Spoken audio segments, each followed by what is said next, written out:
me just record this for those that are going to watch the replay. Basma, what's your win for the week or the weekend? Okay, I have lots of wins. Okay, first of all, I've been sleeping very well. I don't know why. Yeah. Like yeah, I try to stay away from stress, and I'm following the macros, so I'm doing really well. So sleeping very good. I did my workout today, so this is another win. I started the book that you recommended, Awesome. Break the Habit of the Brain, and yeah, I'm in the process to rewire my brain.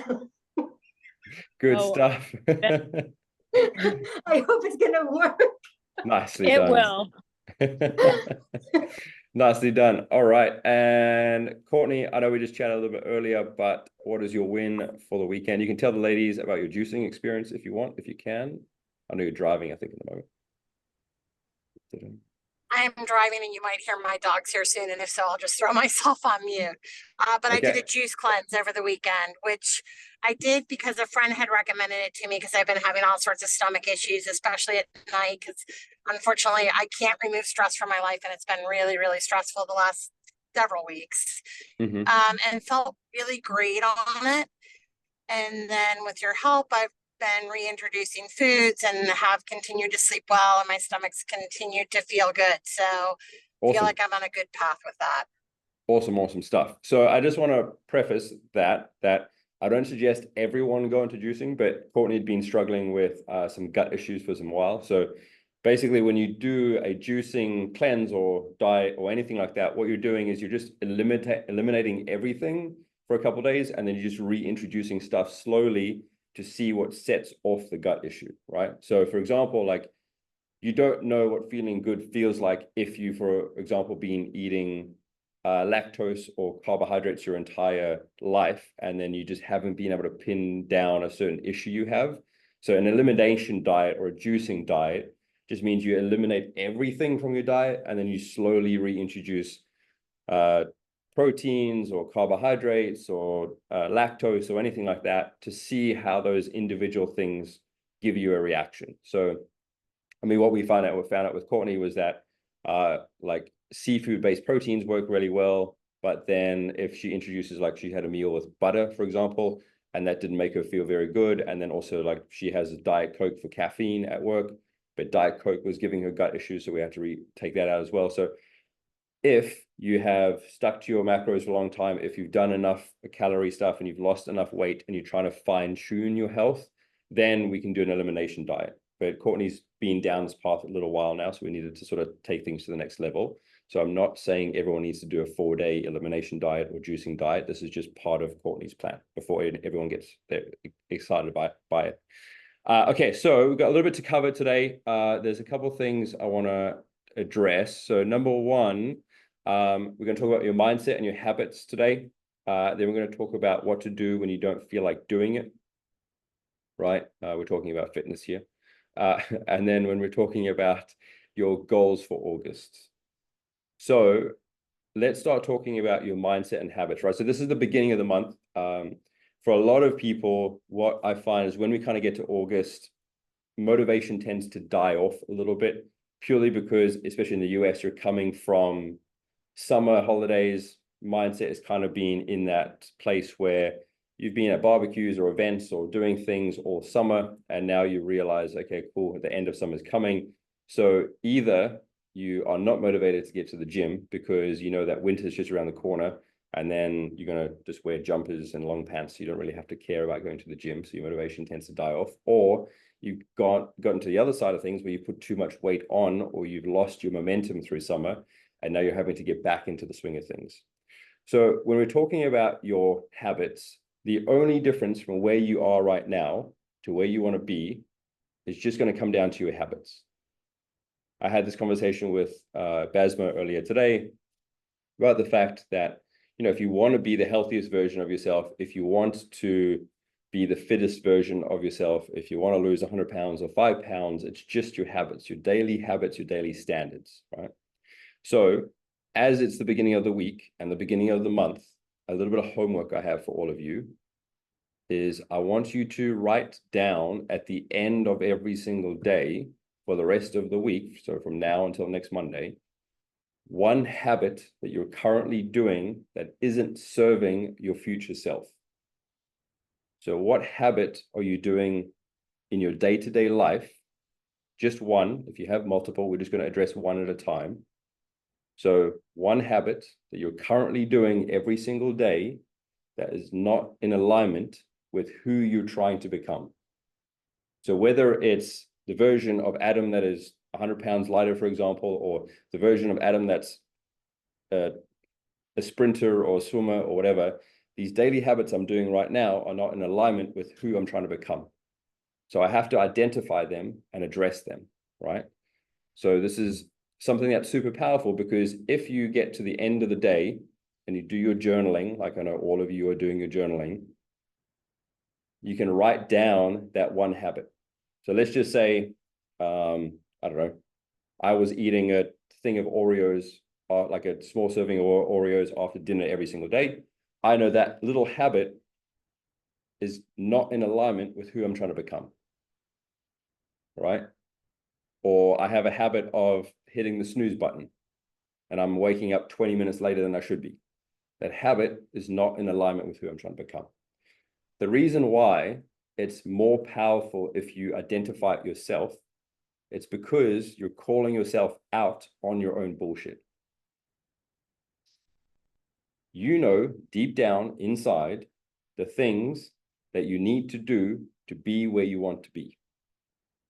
If you get really good at being stern with yourself, not negative, but calling yourself out and looking in front of the mirror, so to speak, it becomes easier to tackle harder habits the further along you go in this journey.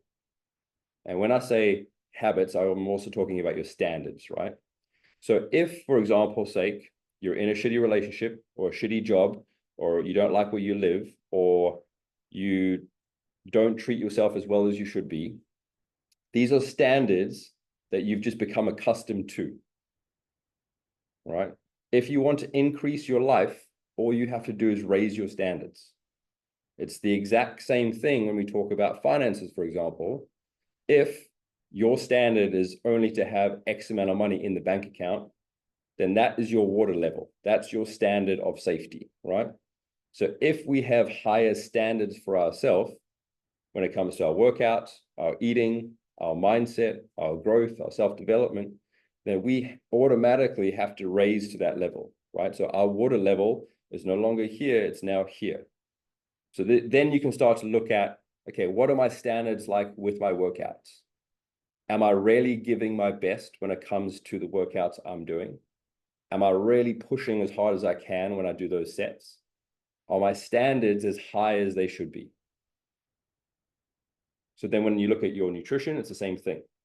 Am I really detailing everything am I eating? Am I really writing down everything that I'm consuming through the day? Am I holding myself to better standards, right? So we all get taught these standards, but the frustrating thing for us as human beings is that we all get lazy and then accept okay. So this is just good enough to get through. This is just okay to get through. So now if you look at it from a perspective of brushing your teeth, for example, if you were just okay with brushing your teeth once a week, your teeth would fall out. You have a standard of brushing your teeth, for example, twice a day. Or you have a standard of at least eating 1 meal or 2 meals a day.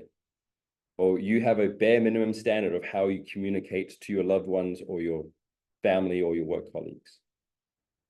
So if you want more out of life and more out of yourself, all you have to do is raise your standards. If you can wrap your head around the fact that your habits and your standards are the two most powerful things on this journey becomes really easy. Because the training and the exercise and the nutrition are just tools in the toolbox to help you raise your standards. That's it. As you get fitter and as you get stronger, you will automatically start to raise your standards because you want to feel better. If you know what it feels like to lose 5 pounds or 20 pounds or 50 pounds, you should be excited about the fact that you can keep going, because then it turns away from I'm wanting to look better in jeans or look better in photos to I want to see what my body can do. And if I've got this far by just having better nutritional standards, by just eating in a calorie deficit or just by exercising 4 times a week, what would my body be able to do if I raise my standards around my sleep? Or if I raise my standards around my self-talk? Or if I raise my standards around mobility or flexibility? So when you look at your day-to-day and you look at yourself, look at your standards and look at your habits, because that is the only difference between you and where you want to be. Does that make sense to everyone? Yeah. Basma? I have a question for you. So Sure. every morning, the first thing in the morning, either I do a squat or burpees. So this morning I woke up, I didn't do the burpees because I understand there is like burpees in my workout. I consider this a bad habit. So no. So remember, like with your morning routine, right? So the activity that you do first thing in the morning isn't there for the physical benefits of the activity. As human beings, we all wake up in a negative state or a low vibrational state because we're coming out of sleep. This is just the way that we are as human beings. Some people, like 1% of the population, are lucky enough to wake up like they have all the energy in the world, but some of us need to get ourselves into positive energy. So the physical activity doesn't have to be burpees. It just has to be something to raise your energy. So if you want to do your squats, if you want to take the dog for a walk, if you want to run around the block, if you want to do some sit-ups, whatever, that's fine. But just have some kind of physical thing that you do first thing in the morning.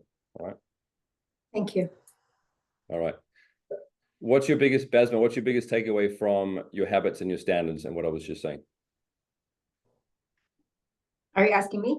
Yes. What's the question again? The question is, what is your takeaway from what I was discussing about your habits and your standards? So not to watch what I talk when I talk to myself. Yes. We talked about that. Yeah. Yeah. This is the main thing, to be honest with you. Yeah. So just to share it with everyone else is, Basma and I had a conversation earlier today, and we're talking about how there's a big difference between being negative towards yourself and being stern with yourself, right? So what I said to Basma was, just because either you've gained some weight or you're not where you want to be physically or you're not where you want to be fitness-wise, it doesn't give you the right to be able to be negative to yourself. So you can't be like, Adam, you're a piece of shit because you've gained 50 pounds. If you talk like that, your subconscious is going to remember that. So then when you have a bad day or you have a bad moment, your subconscious is just going to replay that back to you, right? Because you've taught your subconscious this. But if you talk to yourself like you're talking to your daughter, or you're talking to your son, or you're talking to your mother or your father, like, hey, mom, I know you put on some weight, but I know you can be healthier. Let's start working out together, or let's do this together, or let's choose a better option when it comes to food. If you start talking to yourself like that, your subconscious is naturally going to then start to replay that back to you when you're having a shit day. Because the negative voice that we've trained internally is a voice we've trained. The reason why I give you hard workouts to do is not because I like kicking your ass. It's because I want you to develop the internal dialogue that's going to help you when you have a bad day. Because if you learn how to get through a hard workout and you become your own cheerleader and you say, hey, Basma, you can do this. Let's do one more rep. Or, hey, Suzanne, you've only got 1 more mile to do, right? Whatever it is, if you are more of your cheerleader when you're doing those workouts and you train yourself with that internal dialogue, then when you have unavoidable adversity outside of those workouts, when, I don't know, there's a car accident or the electricity gets turned off or you have an argument with your spouse or whatever, that internal dialogue doesn't turn negatively towards you and internally, right? You can then be your own cheerleader and talk yourself through the problem, all right? Does that make sense? Good? Perfect. All right. So let's jump into one of my favorite things. I brought this up because I did not feel like working out today at all. But the thing to remember is when you don't feel like doing it, those days count the most, right? So the motivation for myself to get to the gym this morning was 0. no sleep last night because there's no air conditioning, did not want to get out of bed, had every excuse under the sun, but I still made myself to go and do the workout. The only way that I did that was just get out of bed, just put your shoes on, just get on the bike, just get to the gym, just start the workout. It wasn't planning the entire workout. It was just to go through the motions. So when you have a struggling or a hard day and you struggle with the workout or you struggle with the motivation, understand that those days count the most, because those days are going to train you to either quit and give up or to keep going when it sucks. So when you don't feel like doing it, that is the real test. When you are motivated and you feel like going to the gym or you're excited about going to the gym, those days are easy, right? But those days don't come all the time. The days that are going to be super valuable to you and are going to help create momentum and help create internal motivation and get you the results that you want and make sure it stays around forever are following through on the days that are difficult. So when you wake up at 5 o'clock or you're running late or you didn't sleep the night before or you drop your protein shake in the kitchen and explodes everywhere and you need to clean that up before you go to the gym, all this bullshit stuff, this is the stuff that's really important. So just look at it as a test from the universe or test from God or Buddha, whoever you believe in, that it's really to see how bad you really want what you want. Right? Do you really want to lose those 20 pounds? Do you really want to get fit and healthy? Do you really want to be your best self? Because if there's no test and there's no adversity, then the thing that you want is not worth having. Right? If there's no pushback from the universe or no resistance whatsoever, then the thing that you want isn't worth having at all. So understand that if tomorrow you wake up and you don't feel like getting out of bed, trick your subconscious. Just say, okay, cool. Let's just get up and have a glass of water. Okay, cool. Let's just have a cup of coffee. Okay, cool. Let's just put our shoes on. Let's just do half a mile, or let's just get to the gym and sit in the car park and see how we feel. Because once you get the wheels turning a little bit and you follow through, then you can start the workout and then you can follow through and you're going to feel way better at the end of the day. All right. Make sense? Good. Perfect. All right. So with the last 10 minutes of the call, I just want to recap on everyone's goals. So you've all got your individual goals for August, right? So after this call, I want you to send me some progress on how those goals are going. So obviously you have the entirety of August to complete them, but I want an update from you. So are you making progress? What has been the difficult part of X, Y, and Z goal over the last coming days? I know it's only the 5th, but every single Monday, I'm going to ask for an update to see how the goals are going. And then also ask you, what can you improve for the week? So if you found that your goal was to be more prepared with your protein, for example, and you were struggling with that, okay, cool. So this week, how can we improve to make sure we meet that goal? Does that make sense? Perfect. All right. Suzanne, what is your one goal this week you want to focus on more than anything? I have to say, just to keep my mindset that like I'm not craving anything like I used to, except for like today's the first day now. Now I ate my dinner, but I'm still hungry. Okay. So I'm, and this is finally, I have everything. So now I meal prepped. I know I'm like repeating days and eating the same thing. I hope that's okay. It's still the calorie account. But like I'm thinking, oh, I should maybe do the protein shake at night. But the one I have gives me a bellyache. So then don't have it. I know. So that's why I'm thinking I don't want to, so I'll just keep drinking water. Because also I'm tea and water. You can have tea and water, just don't have green tea because it's got caffeine in it. So just have like normal tea, right? The thing that I would note down this week though is when we're talking about cravings, is there a specific thing that you crave? Like not just sugar, not just salt, but is there a specific food item you crave? Crunch. Okay, crunch. All right. Pretzel. Okay, so I want you to do a bit of emotional digging when it comes to this food, right? So when you have the craving today and through the week, reflect on how the day has gone. Like, was it stressful? Did you have anxiety? Was there something that set you off? And then, is that food a comfort food for you? Because often what happens is when we get cravings, it's either nutritional cravings or emotional cravings. So nutritionally, if all your nutrition is met through the day, then we know it's not nutrition, right? So then we know it's emotional cravings. Yep. So we have to combat that side of things and take care of that. But then the other side to look at it is, when we talk about food, our body becomes really scheduled and like habitual stuff.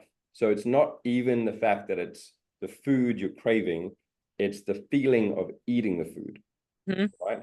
So it's the same as like if you're trying to give up smoking, it's not the nicotine or the smoke or the cigarette you're trying to give up, it's the habit of lighting the cigarette after the meal, right? Yeah. So this is the habit that you have to break. The only way that you break that habit is, one, become very aware of it, right? Which you're doing. And number two is change your state.